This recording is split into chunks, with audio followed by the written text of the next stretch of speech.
सभी को मेरा नमस्कार। आज मैं मेरे चैनल ग्रामीण नवाचार से योजनाओं की जानकारी देने के क्रम में आपको विवाह प्रमाण पत्र के बारे में जानकारी देने जा रही हूँ। इससे पहले आप मेरे चैनल को सब्सक्राइब करें, शेयर करें। आपका मुझे सहयोग बराबर मिल रहा है, इस सहयोग के लिए आपको धन्यवाद। चलिए अब हम बात करते हैं विवाह प्रमाण पत्र की आवश्यकता और उसकी प्रक्रिया के बारे में। साथियों, विवाह प्रमाण पत्र एक जरूरी दस्तावेज हो गया है।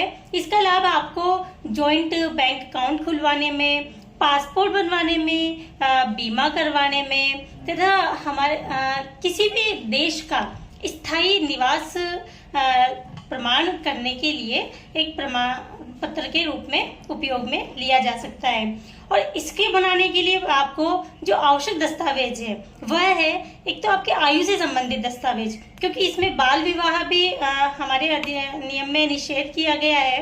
तो हम जन्म तिथि से संबंधित दस्तावेजों की एक आवश्यकता रखते हैं, जिससे ये स्पष्ट होता है कि ये बाल विवाह है या सही उम्र में जो कि विवाह हुआ है। आपका आधार कार्ड, पहचान पत्र जो कि एक आईडी के रूप में उपयोग में लिया जाता है। साथ ही वर वधू दोनों की पासपोर्ट साइज की जो फोटो है वो आवेदन फार्म पे लगाई जाती है। और एक दोनों के संयुक्त फोटो, जो जब हम प्रमाण पत्र आपको जारी करते हैं तो उसमें वो संयुक्त वर व वधू की फोटो आती है, उस फोटो की आवश्यकता होती है।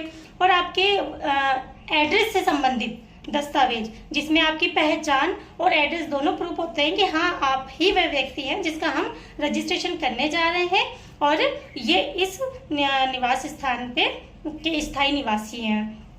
और वर वधू के अलग अलग शपथ पत्र, जिसमें ये लिखा जाता है कि हाँ मेरी विवाह इसके साथ हुआ है, और वधू भी इसी तरह का शपथ पत्र देती है कि मेरा विवाह इसके साथ हुआ है। और एक शादी के कार्ड की भी आवश्यकता होती है, जिससे हम जगह और डेट का निर्धारण करते हैं। यदि आपके पास ये शादी का कार्ड नहीं है तो इसके रूप में आप एक शपथ पत्र भी दे सकते हैं। और हमारे जो विवाह में उपस्थित हुए हैं वो दो साक्षी जो गवाह हैं उनके भी शपथ पत्र हम लगाए जाते हैं। साथ में वर वधू के माता पिता के भी शपथ पत्र उसमें लगाए जाते हैं, जो कि यह बताते हैं कि हाँ हमारे पुत्र का या पुत्री का विवाह इस के साथ हुआ है। अब हम बताते हैं आपको इसकी प्रक्रिया का जो आवेदन किया जाता है उसके बारे में। यह आप सारे दस्तावेज एक साथ लगाएंगे।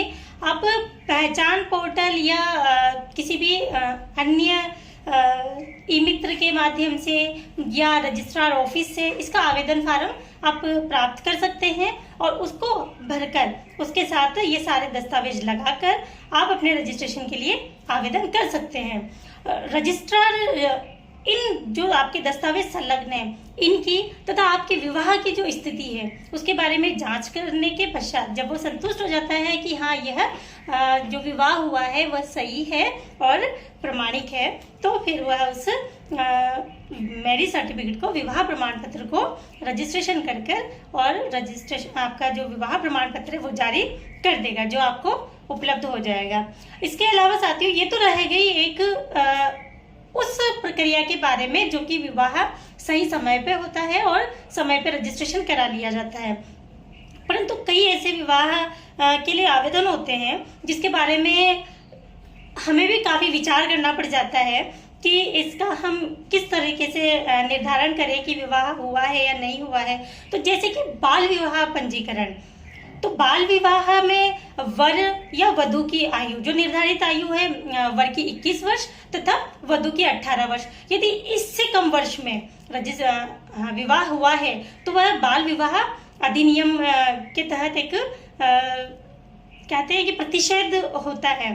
तो जिसके लिए हमें एक कार्रवाई करनी होती है। यह कार्रवाई होती है कि हमें पंजीयन तो करना है, पंजीयन तो हम करेंगे, पर पंजीयन करने के साथ साथ जिस पक्ष की, वर की या वधू की आयु कम है उस पक्ष के संरक्षक या माता पिता के विरुद्ध इस बाल विवाह प्रतिषेध अधिनियम के तहत कार्रवाई करते हुए जिला जो हमारे पंजीयन अधिकारी होते हैं जो कि जिला कलेक्टेड होते हैं, उनको हमें सूचित करते हुए पंजीयन करना होता है।